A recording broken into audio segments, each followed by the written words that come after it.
you so much for that introduction. It's so lovely to see on gallery the faces of people, especially the people who have been on CSP adventures in the past here in Israel with me. It's so exciting to show you some new places, hopefully, that you don't know about. So without further ado, I'm going to share my screen with you. Okay, let me know that it's working.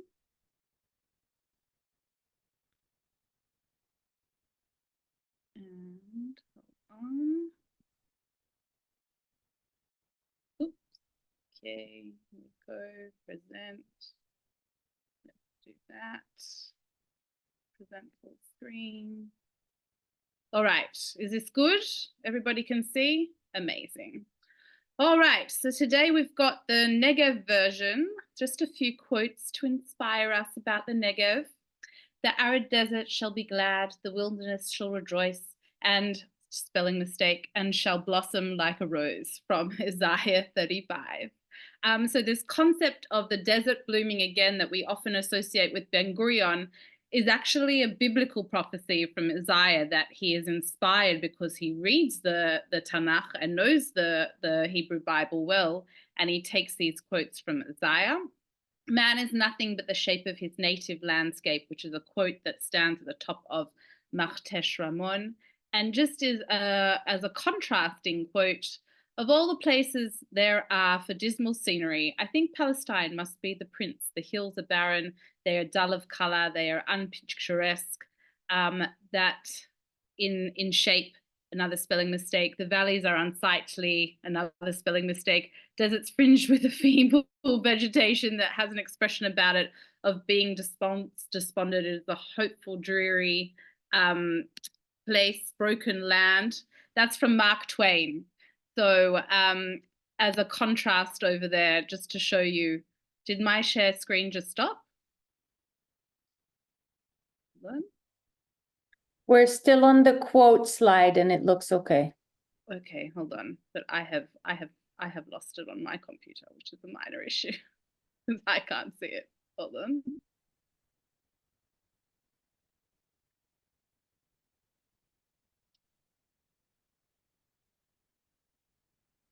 Sorry, technical issue. It's like a bump on the bus ride. Exactly like a bump on a bus ride. But I can ask to everybody in the meantime, do you know what the Negev and a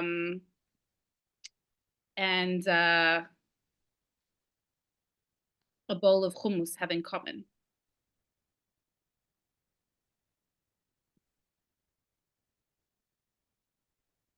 Chat is open to everyone, so you can put your answers there. What does the Negev and a bowl of hummus have in common?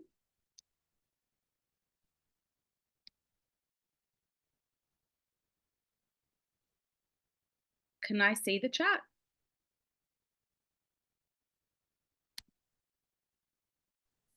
Yes, you can see the chat as long as people post to everyone. The color beige. I love that. So the thing that the Negev and a bowl of hummus have in common is the word lenagev. So lenagev in Arabic nakab means to make dry. So when you eat a bowl of hummus in Israel and you take a piece of pita and you wipe the sides in a circle around the bowl, that's called the act of lenagev et hummus, that you are making dry the hummus. Because the word negev means to be made dry or to become parched or to wipe away. So it's kind of all of those things together. The Negev itself has borders, and the borders are basically there are geographical borders, there are modern boundaries, and basically in the north, it's from the tip of the Dead Sea over here across to the top of Gaza, going through Beersheba, and this also reflects the 250 millimeter level of rain that kind of stops in that area. And the Negev is also then bordered by Sinai on this side, by Jordan and the Arava Rift Valley on the eastern side, and in the south by the mountains of Elat. It is divided geographically into the northern Negev, the central Negev, the southern Negev, and the Arava. And we're kind of going to talk less about the Arava today. It covers about 12,000 square kilometers, which is just over half of the state of Israel, about 62% of Israel. But only 13% of the population live here, just over 1 million people, which is kind of crazy. The density is only 78 people per square kilometer. But there are over 13,000 archaeological sites in the Negev for us to explore. Obviously, we can't do all 13,000 today, but it is still dense in the showing in history from prehistory to modern times where how people have lived here. So a lot of people go down to the Negev in order to talk about 1, Ben Gurion, 2, Bedouins, or 3, the Machteshim. So the Machteshim are the craters that the word Machtesh comes from the mortar and pestle of like grinding herbs. The word for a mortar is actually Machtesh in Hebrew. And so people mainly come, I was taught in my tour guide course, people come to the Negev to see those 3 things. But I think as CSP, we can do better than that. And I want to talk about people in general, not just Ben Gurion and Bedouins, but maybe introduce you to a few other populations that live there. And 2, I think archaeology is one of the hugest appeals of the Negev because there is so much of it, even though it is such a huge place and it's more sparse, there is some real rich archaeology there, and also ingenuity. Why that? I mean, kind of a combination of creativity and innovation, which we're going to see today in the presentation. And another way that I kind of just think about in general when I go to sites is the interaction between Adam, Teva, Nof, humans, the land, and this impact in the whole environment. And so I'm trying to put all of these 3 components here together for you today. So last time, Jeff Kaufman, I think it was Jeff, said to me that I should talk more about birds. So somebody commented that I should talk more about birds. So do you know where these birds, where you can find flamingos in the Negev? Does anybody know? It's kind of strange that you kind of go all the way to this dry place and then suddenly you can find this abundance of life suddenly. And so Sharelle, I don't know if you wanted to open that up, if anybody knows where you can find flamingos in the Negev. But if you happen to go all the way south to the bottom of Evrona. Hold on a second. Sorry, it does this every time I look at the chat. So you can find flamingos in a place called Evrona. So Evrona is right down the very bottom near Elat. This is it over here. And there are salt flats there. There's another cool thing up there, this thing Dekel Dom, the doom palm, which is found, this is the northernmost place in Africa that you can find the doom palm, and it's also on a site near Evrona. But there are these salt lakes over here, which for some reason the flamingos like to come to. So you can find flamingos in the desert here. The other thing that a lot of people talked about last time was all the wineries in the Golan. So I wanted to bring attention to the fact that there are 35 vineyards and 22 wineries that you can find in the Negev. And one of the reasons why that is because like all deserts, the difference in temperature between day and night is remarkable. So in the summer, the temperatures can go up to 100 degrees Fahrenheit.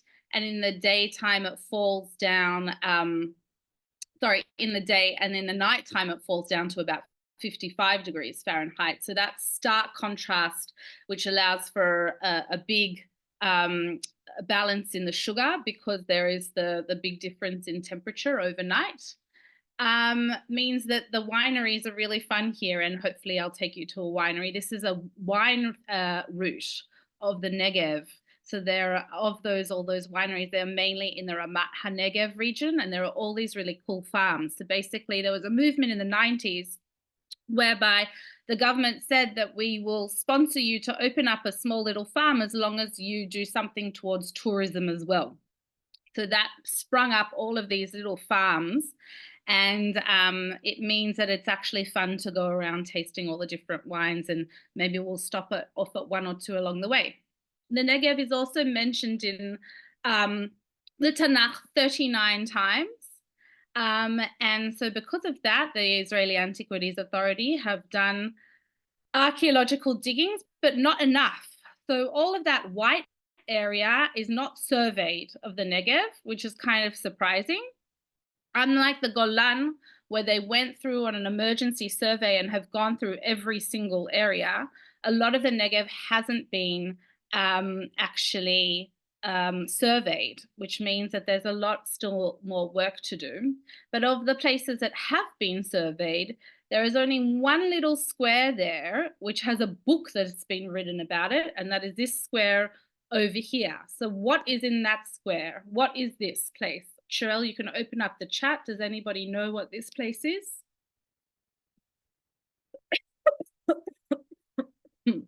Please excuse my coughing.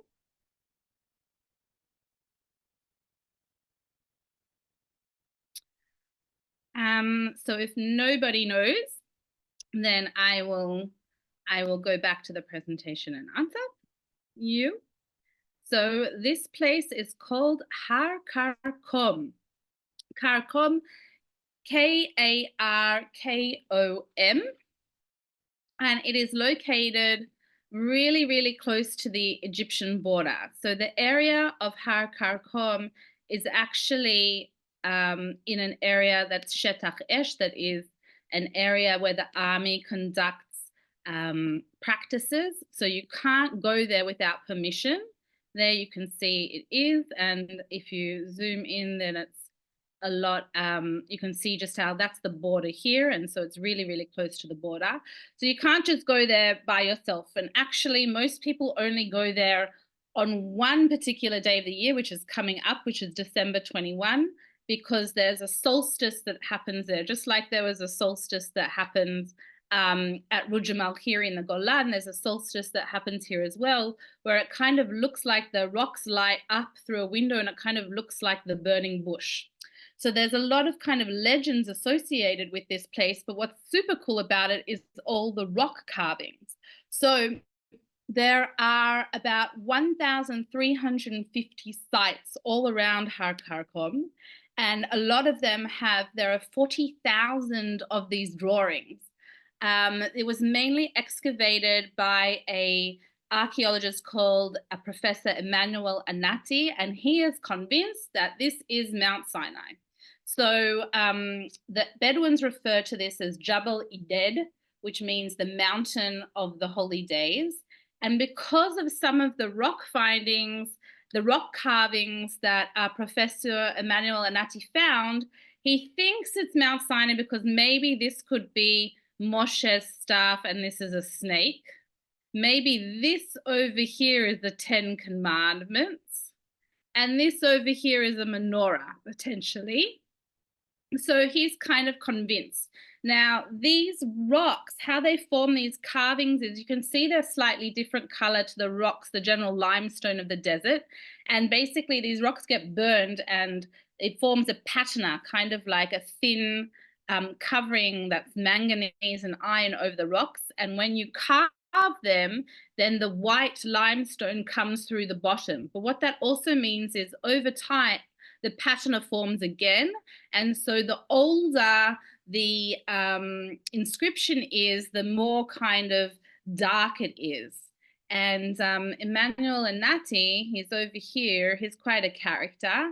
And he basically takes a quote from the Bible, from Deuteronomy, when it talks about that Moses goes on the journey when they're wandering through the desert, 11 days from Horeb which he says is another name for Mount Sinai, by the way of Mount Seir to Mount Kadesh Barnea. And so he says that's the perfect place. That means that Har Karkom is exactly along the way. But a lot of other archaeologists say that, you know, the main findings here, although 300 of these 1,350 sites that are found there are prehistoric, the main bulk of the sites date from the 4th millennia to the 2nd millennia BCE. So we're talking 4,000 to 2,000 BCE. And usually the Exodus is associated with being in the 13th century BCE. So I've got just a small little video that will just play a part of it to show you the section about the burning bush. In the middle of Israel's Negev desert, past hours of rocky roads, lies the mysterious Mount Karkom, with tens of thousands of rock engravings, hundreds of places of worship, and archaeological findings that show that humans may have lived there 30,000 years ago. Could Mount Karkom also be the site of the biblical Mount Sinai? Professor Emmanuel Anati, the first archaeologist to ever excavate there, is sure of it. Centuries earlier. The accepted theory is that if there was an exodus from Egypt, then it took place during the late Bronze Age. There is not a single remnant from that period, not only here at Mount Karkom, but also in the entire Sinai Desert. This means that the entire area was empty at the time. The late Bronze Age is not the right period for all the stories in the Bible about the Midianites, the Amalekites, and the tribes of Israel. These stories happened earlier. Whether or not this day of the year, a glowing halo of light appears in the hole of the mountain's rock cliff, reminiscent of the biblical story of the burning bush. This rare phenomenon happens only once a year on December 21st, the winter solstice, and as you can see behind me, it's drawing a growing crowd of admirers. I'm looking at 30. Okay, so we'll continue. So that's just to show you what people are doing these days. On December 21, they get special permission to go to that area, and that's literally the one day of the year that it's open up for people to go and see those things. Now, because those are really, really cool things, these rock carvings, where can you personally see rock carvings? So there's lots of other places in the Negev where they have rock carvings, and one of them is a place called Har Mechia. So Har Mechia is very, very accessible, and it's actually right over here off the main road from Sde Boker. So when CSP had their last trip to the Negev, we stayed in Sde Boker at Kedma. So it's actually very close by along the main road that then goes down further towards Mitzpe Ramon. And if you happen to know to go off the side of the road to Har Mechia, then you can find these beautiful rock carvings which are just waiting for you. And you can also make out things like ibex over here. And here you can see over here, this is a place called Karmei Avdat, which is one of the wineries. So you actually can stay in the winery, and like me, you can wake up at 6 a.m. in the morning and go wandering around to find the rock carvings, and then come back eventually for your wine tasting in Karmei Avdat. These are the cute little places that you can stay in there. And this is me wandering around at 6 a.m. looking at the ibex carved into the rocks. So there's another guy called Yehuda Rockblum who's gone around to all of these rock carvings and kind of classified all of the different things that you find on them, and he puts them into a few categories of astronomy, hunting, mythology, sun journey, afterlife, and fertility. But basically, we don't really know much about the people who are making these rock carvings and who they actually are. But the rock carvings at Har Mechia, they kind of date from the 2nd century BCE to the 11th century CE, and they indicate that people were living here in the Negev, and it's always cool to see something ancient. Moving on to the next, so this picture isn't really so clear, but what you can see here are lots of standing stones. So I don't know if Sherelle, do you want to open up the chat to see if anybody might know what this site is? So you can see standing stones here, which in Hebrew we call masebot, which are associated with being a cultic site.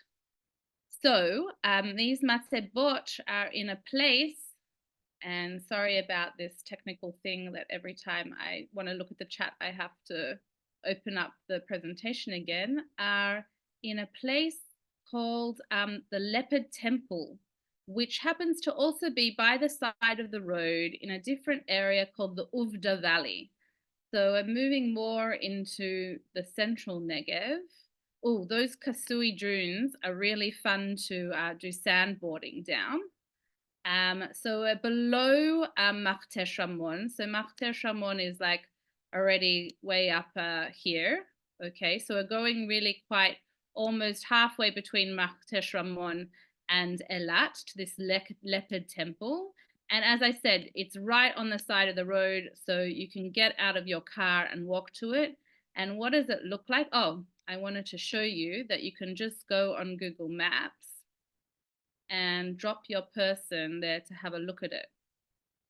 So, all right, we'll do this. 1 second.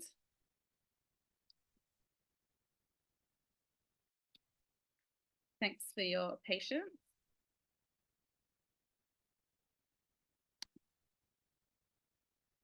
Because I wanted to show you just how close it is to the road. So as we go to the road, you can drop yourself right here. And then here we are on the site. Walk around and see the leopards that are inscribed here in the ground out of stone. So you can see them quite clearly over here.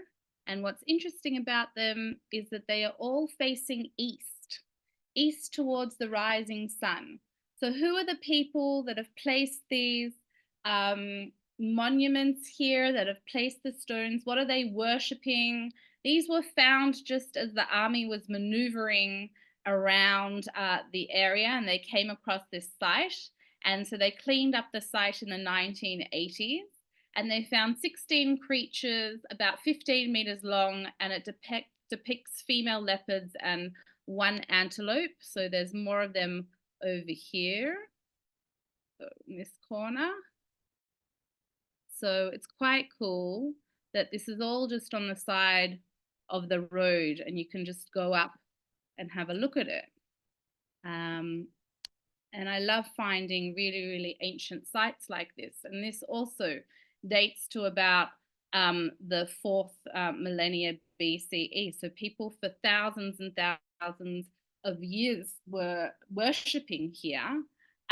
This concept of the masebot, of this of the standing stones that we mentioned before, that you find not only at the Leopard Temple, but also at Har Karkom, and what that represents. It was outlawed later on in the Bible, but in the Iron Age, which is the Israelite period, they set them up, and it did represent God, and we have that in Arad. And it also may have been a way of representing a pact. So it is represented quite a lot in the desert. You find these masebot, these standing stones. But who are the people that lived here? Again, we don't know.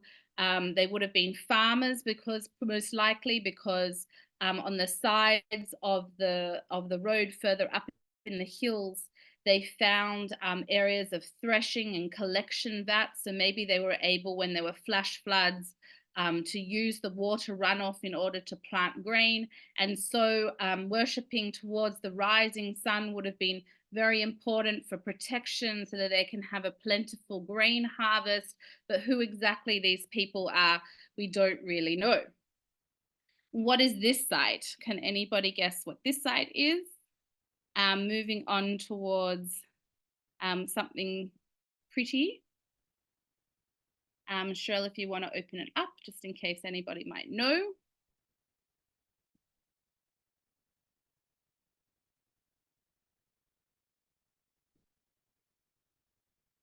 Here, there's one guess of that is one guess. So that is a very, very good guess. because it is a Nabatean site. So, oh, sorry. Yes, I didn't. Because I used the Golan presentation as the basis, but the Halepa temple is definitely in the Negev. So, yes, this is a Nabatean site. It's not Avdat, but it's Mamshit. So Mamshit or Memphis is just right near Dimona, and it's less traveled to because it's not as much on the main road as Avdat. So if people are going to go to Nabatean sites in the desert, they're most likely to go to Avdat, because if you're traveling towards Sde Boker and Mitzpe Ramon, then Avdat is just over here. But Mamshit is over here. Basically, it's on the way between the Dead Sea and going towards Dimona. You can see the Negev Nuclear Center there, and Dimona over here. And Namshit is very cool as a Nabatean site because it also has frescoes. So the frescoes over here, it's got a fresco of Cupid and Psyche over here of the wall. So these Nabatean sites would have been highly, highly decorated. So the Nabateans themselves were essentially the people who manned the trade routes of the spice and incense route, whose capital was Petra. And over here, I've placed the map of how they used to go through with their camel and way stations every 35 kilometers through Israel in order to get towards Gaza so they can transport the spices west. And we've got the earliest evidence of them being in Israel from Chalutza over here. There's an inscription from 168 BCE, and they basically span settlement in Israel from around about the 4th century BCE until the Arab invasion of the 7th century CE. And during this time, they go from a nomadic people with all of these way stations along the way to more settled. Basically, when the Romans take over and start to learn the spice and incense route, they have to figure out other forms of income, and so they start to settle down and go into winemaking. And so in Avdat, in Mamshit, there's evidence of winemaking, and Mamshit itself has also churches that were highly decorated, which is what I showed you before. That picture is actually of one of the churches with the apse facing towards the east. So we see how the Nabateans really adapted to whoever was ruling in the desert. And it's really quite amazing, all the different sites that they have here in Israel. And it's a shame to come all the way to the Negev and not to explore them. And that's the frescoes. This is the only, Mamshit is the only place that has the frescoes. And this is Mamshit, the site. And you can see it's actually quite big. This is another gate over here, and it went around this whole area. And in the back over here, they used to block off the riverbed over there and dam it so that they could then get water for agriculture. And Ben Gurion was also in these sites and went to Avdat as a picture of him there. And he saw how the Nabateans farmed the desert, and that also inspired him to farm the desert now and make it bloom again. So the Nabateans were around from the 2nd century BCE to the 6th century AD, particularly in Mamshit. And then it represents the UNESCO World Heritage status now, incense and spice route. So these people over here, also not the best picture.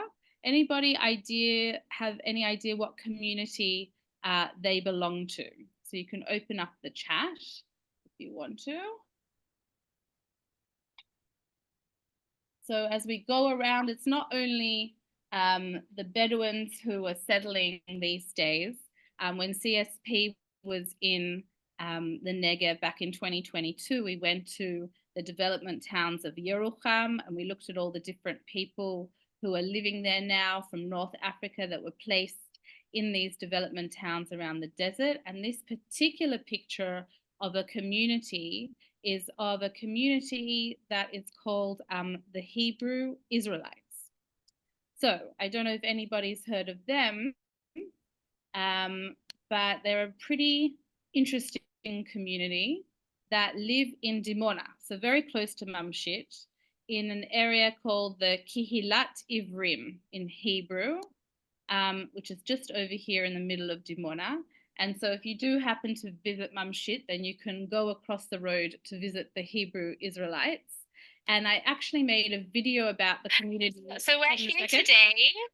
A few years ago. So I'll just play a little part of it to give you an insight, mainly so that you can see how the community lives there, what it looks like, the place where they're living, and then I'll give you a little bit more of a history about them. With Sar Amadiel. So is that priest Amadiel? It's minister. Minister. Not in a religious sense. Not in a religious sense. In a governmental sense. Uh, Organizational sense. Okay. We always call ourselves the Hebrew Israelites Okay. and African Hebrew Israelites, just to distinguish from the different streams of the family. Okay. We don't use the word education. We use dedication. Oh. We're not trying to. We don't want our children to go through a system and then be trained to go and pursue a job and a career, and that's their life. We want to dedicate their minds to the service of their community, to their country, to their planet. And so that's a whole nother idea, that learning, that cycle of learning. Moshe! Oto, tada. So we have. I'm just going to skip a little bit. We have two factories. We have one, Teva Deli, and then we have O10 TV. You're not familiar with that line? No. Look in the supermarket. It's actually just slated for demolition back in 1978. It was slated for demolition. The then mayor was very sympathetic to what we were doing and what our plight was, because at that particular time, when they yanked when the law of return was changed, and they yanked our privileges, we were all crowded in units. We had like 2-bedroom units. You have like 40 people. I can't even begin to explain, but what it did, it forced us into a very disciplined lifestyle, and order. Sorry, I just wanted to move you to a section. Do not wear synthetics, because your skin is your body's largest organ. It has to breathe. When you sweat, if you have some. Sorry about the technical issues.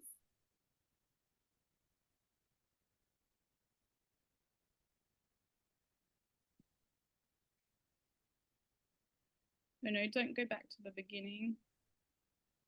So they're basically this really interesting community that moved here in 1969. So their leader, Ben Ami, in America, decided that they are the children of Israel, and they needed to go to Liberia in order to prepare themselves to move to Israel. And they moved here in 1969, about 5 families, unannounced.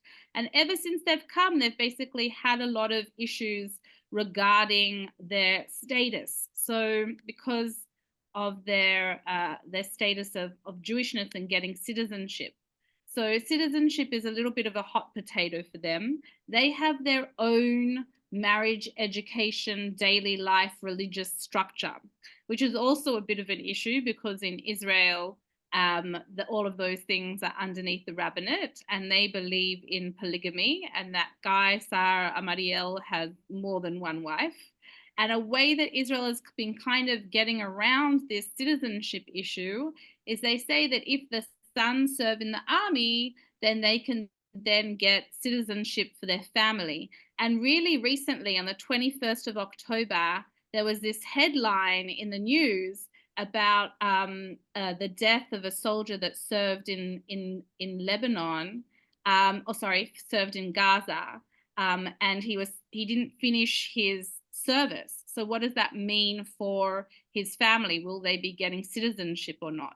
What's really interesting, they also mentioned that they're vegan. They have a vegan ice cream shop in Dimona over there, and they also run O10 TV, which is a very big vegan a tofu factory, and there was a movie on Netflix about them called The Village of Peace. And as a bonus question, this is the ice cream, really cool. So Ben Ami, the original leader from Liberia that then came to Israel, brought an ice cream machine with him, and that's how they first started selling and making money for the community. And the bonus question is, how many times have the Hebrew Israelites represented Israel at the Eurovision? Does anybody know that?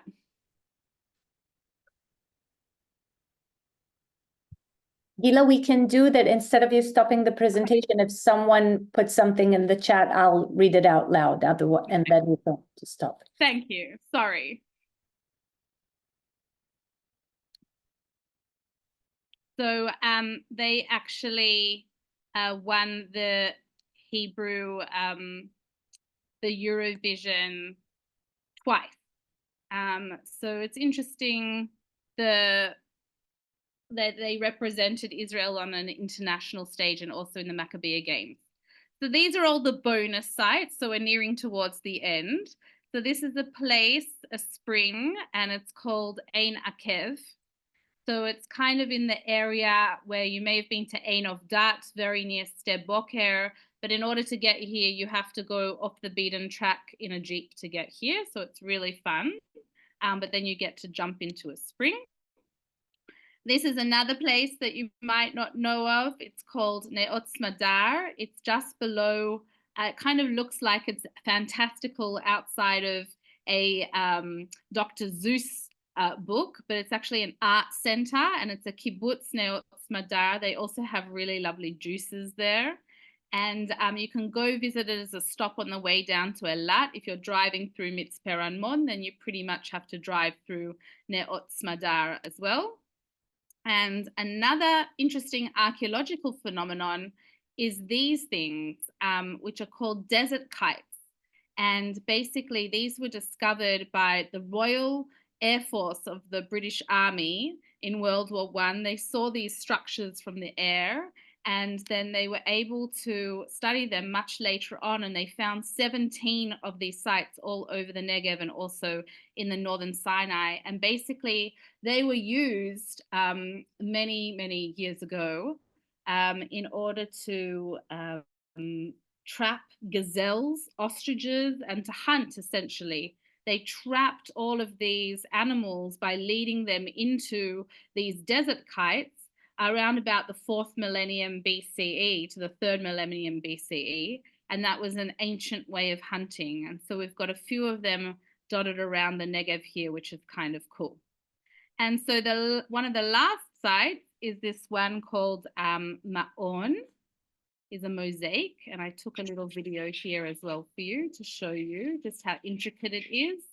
So you have all sorts of animals and grapes and fruits, and it's very, very highly detailed. So this dates to the Byzantine period, where most of the mosaics in Israel date to. You can see a menorah there and an inscription in Arabic. So very similar to the synagogue that's found in Ein Gedi around about the 5th century CE. Basically what this represents to us, it's right also, it's very much close to Gaza, and in Gaza there's also an ancient synagogue that was found with a picture of David. A replica of that is in the Tower of David, and this is an example of Jewish life in that area, which is actually rare. So there isn't much documentation of Jewish settlements below that northern Negev. In the area of Arad, there was a big temple in the Iron Age. Dan is, and from Dan to Beersheba is how it's described that King David's reign spread from. And the kingdom of Judah is basically described as ending in the area of Beersheba, and then also Nachal Tzin. So it doesn't really stretch further south. The Nabateans aren't really recorded as interacting with the Jews. Maybe there is with King Herod, because his mother was Nabatean, and he took over the spice route, which is one of the reasons how he got his riches. there's a little interaction there.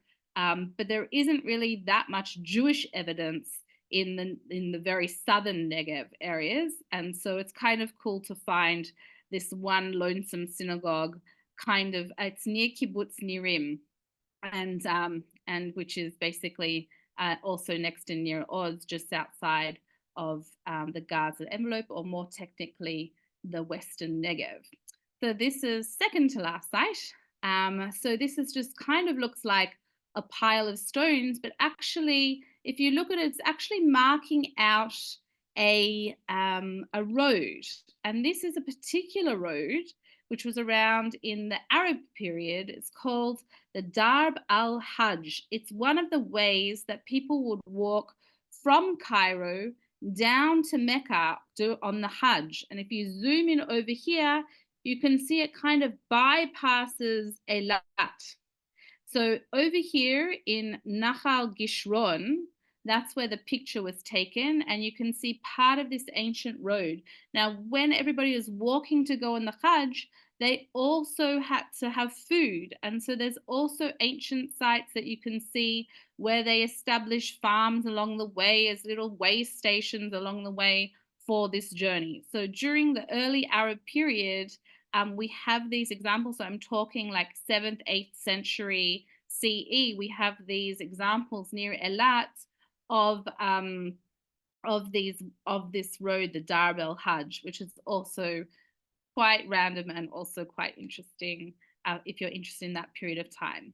But what's more interesting is food. So this farm over here is one of my favorite places in the Negev. If you ever go on a private tour with me, there's no way that I don't make us stop here. And it's called Chavat Corn Mill. It's a goat farm. And here are my parents who were just here, and I took the advantage of taking them there. This is goat cheese pizza and goat cheese knafe. Usually I don't really like knafe. So knafe is usually a layer of sheep cheese, a layer of shredded pastry, kadaif, doused in rose water with pistachios on top. But I do particularly like the goat cheese knafe at Cornmill Farm. And one last little thing, so these were all the extra things that I mentioned: the desert kites, Neot Madar, Ma'on Mosaic, Ein Akev, Cornmill Farm, and the Darb el-Hajj. And one last little thing, if there is time, because people were interested in the wineries last time. So there is a little presentation on wine in the desert, which also has just like really cool views of the Negev. So that's why I added it in.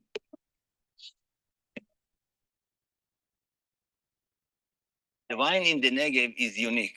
All the farms here in the Negev region are 25 farms located alongside the Nabatean route. We were one of the first farms to start the experiment of growing grapes here in the desert. Wine is not new to this area. It was made here by the Nabateans during the Byzantine time. Even though this is a desert, they used to make here agriculture by take advantage from the runoff that's going here along the slopes.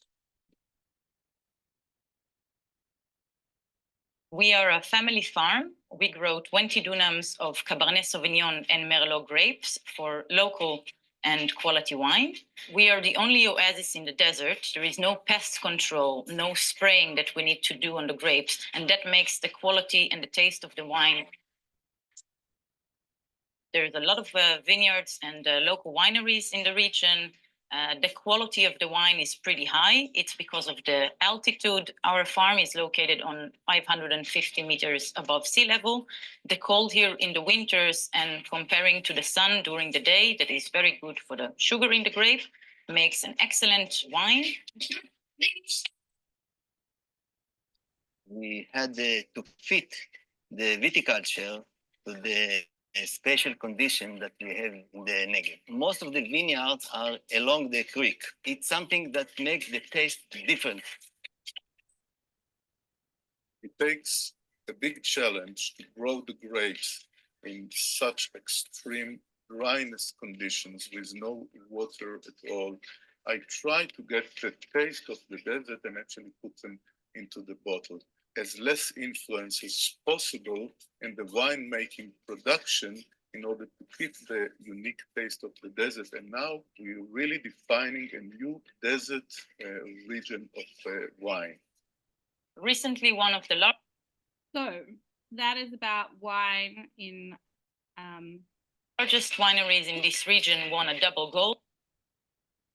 and there is one other last random thing about the desert, which is kind of cool, and that is that we get to this thing. So this thing happens to be the leftovers of when NASA came to run a experiment in Martesh Ramon because it looks like Mars.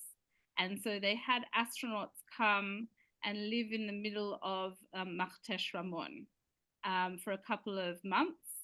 And this is also kind of fun.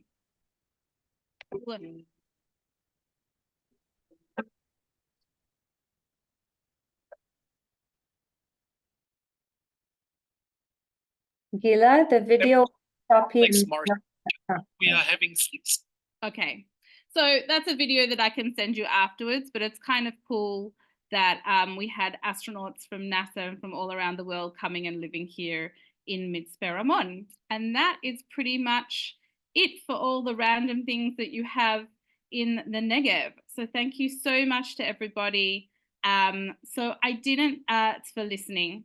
And yes, it was in the crater. And I didn't talk about a lot of the sites in the Arava, which includes the Solomon's Mines, because the Arava is almost like a whole nother area. So that's why I didn't get into things about the Arava. So thank you so much for listening. And if there's any other questions, I'm happy to send you all the links and all the information. We have a few questions right now, so and a little more time for you to answer them. So one question was about transportation in the Negev, and would one need a car? Is there public transportation around the Negev, and is there a train that goes there? So the furthest south the train goes is really to Beersheba. And from there, you have to go in a car. There are buses that go down to Eilat. But if you want to explore places like the Cornmeal Farm and Karmei Avdat and the wineries, then you really need a car so that you can get out and do these things yourself.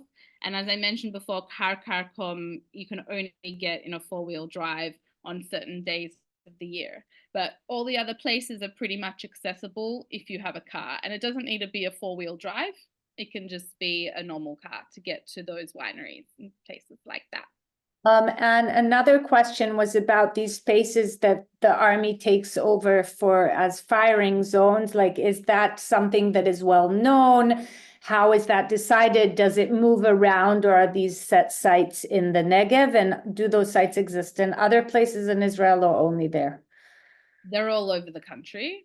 And basically there's a number that you can call if you want to go hiking in a specific area to see if the army is having an exercise there or not. You often see signs on the side of the road saying Shetach Esh, which means firing zone.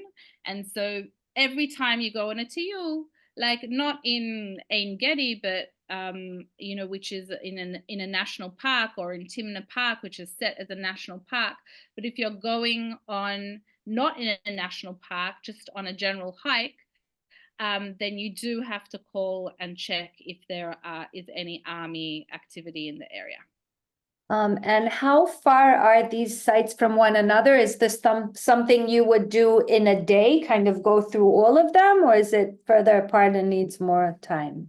Oh, it's further apart. You need a good 3-4 days to travel and see a lot of these places. It basically takes from Beersheba down to Eilat, takes about 4 or 5 hours to drive. And you generally want to stop and explore and take it all in. And just even watching sunrise or sunset are both really beautiful. And so I really recommend staying somewhere around Mitzpe Ramon. It doesn't have to be in the 5-star Bereshit hotel, but in those small little farms that I told you about, really cute. And I stayed in Carmel of Dat last week.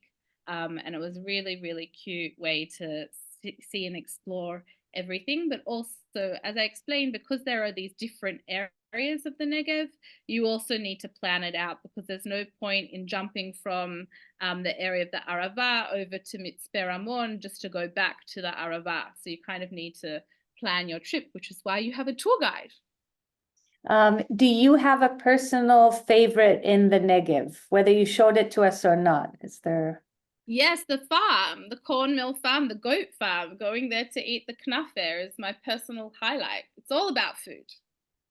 Another question was about your research. Are there any recommended books that kind of cover this area? And are they like, do they go geographically or thematically or by period, if someone would want to kind of dive deeper in? I will send links to like the archaeological surveys. Basically, the biggest expert in the Negev is a guy called Uzi Avner. But there's also articles about from the Arava Institute. And so it doesn't really go chronological per se. It dots and jumps all over the place. And so there isn't just one book. It's more about, and as you can see, if you remember that first map that I showed you with all the different squares that the Israeli Antiquities Authority has divided the Negev into, there isn't much published that is chronological. It's just on separate sites. So I'll send you about the sites that I mentioned. And I mean, I have Uzi Avner's PhD doctorate thesis. So if you wanted to page through the 300 pages of that, I'm more than happy to pass that along to CSP. Another question was, what kinds of people do you think or did you notice that asked to go to the desert versus the people that maybe asked to go to the greener sites? Would you say there's a distinction in those people, or? You know what? A lot of these places, it's people who want to go down to Eilat. Now that there is the Bereshit Hotel in Mitzpe Ramon, it's becoming a bit more of a tourist attraction. And so people who want to go down to that hotel, I then put in all these extra things and they're like, oh, we didn't realize that there's actually life in the Negev and there's things to see here. So it's lovely opening people's eyes up when they've come for one reason to go to the beautiful hotel, but then they get along the way all of these other extra things to do. And the same in the Arava, there's a 6 senses shacharut, which is something like 3,000 shekels a night to stay in, and you have to be there for a minimum of 2 nights. So for the next CSP trip, we can just all go there. And that's in the Arava. So people are now traveling down because these tourist places have established themselves, and it's opening up the Negev a little bit, all the other sites along the way.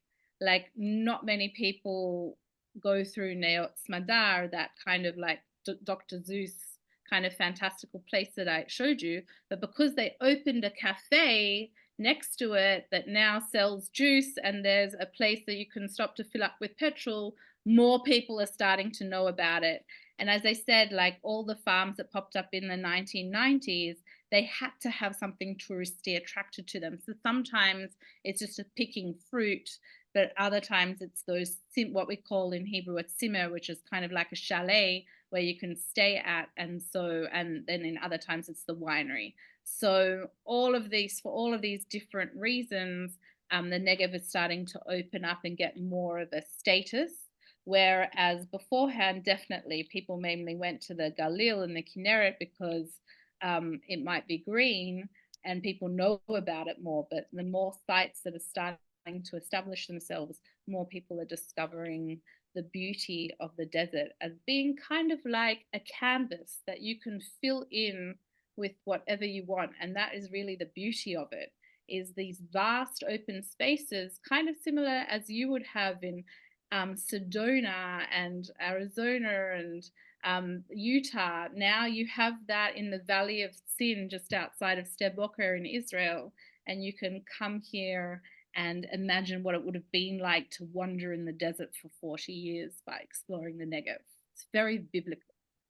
So we have time for one last question. If there are any active digging sites or new archaeological excavations, or was everything discovered in that area? No, there are very much active excavations, and as I said, there's about 13,000 sites that have been discovered, but that doesn't mean that every inch has been covered. It's a vast space. It's 2/3 of Israel, essentially. So there's a lot more space for things to be discovered. But hopefully it will remain not as settled as the rest of Israel in terms of the place to go and escape to, but it still will raise in terms of slightly in terms of population, so that people will come and visit. In terms of the impact of the war, because people aren't going up north, people are going down south. Like, so I just had a tour group last week, and we went south to Sde Boker. And when my parents came, I took the Chagim, I took them to Sde Boker. So when I took the tourist group last week to Sde Boker, there was a group of seniors from Ramat HaGolan that had come there. Ramat HaGolan, it's not, it hasn't been evacuated, but it's still in the line of fire. And so people were coming there for a little bit of a respite. And so the hotel was booked out. The hotel was booked out. So it's kind of getting also a bit of a boost because it's one of the safest places in the country really right now, Sde Boker and Mitzpe Ramon. I don't think maybe they've had 1 or 2 sirens there altogether. But there's lots and lots of planes flying above. You can hear there's an Air Force base nearby in Mitzpe Ramon, and so you hear planes flying all the time. And these are the kind of 2 dichotomies that we live with in Israel. We've got people flying overhead who are protecting us so that we can enjoy the beautiful Negev.